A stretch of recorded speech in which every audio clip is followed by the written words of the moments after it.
Finally साथीहरू आज चाहिँ हामी खसीको मासु खाँदैछौँ है। यो खसीको मासु चाहिँ कहाँबाट आएको भन्ने मान्नु होला है। आज चाहिँ हाम्रो दाइले चाहिँ कता काटेका रहेछन् हैन। दाइले चाहिँ एक्लै खान नमानेर चाहिँ यहाँ बहिनीसित खाम्ला भनेर चाहिँ दाइले लिएर आउनु भएको रहेछ हाम्रो घरमा हैन। म चाहिँ बनाउँदैछु, दाइ चाहिँ उता जानु भएको छ टोयलेटतिर हैन। म चाहिँ काट्दैछु हैन। मेरो छोरी चाहिँ सुतिरहेको छिन् हैन। म चाहिँ बनाउन लाग्छु।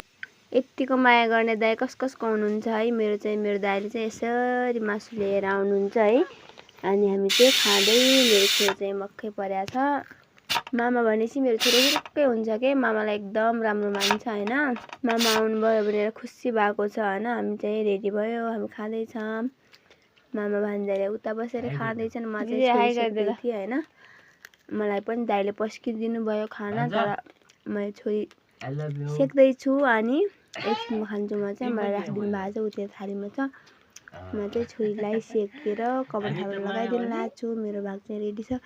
अब एकछिनमा खान्छु। बाबा अब अर्को भेटौँला अर्को भ्लगमा।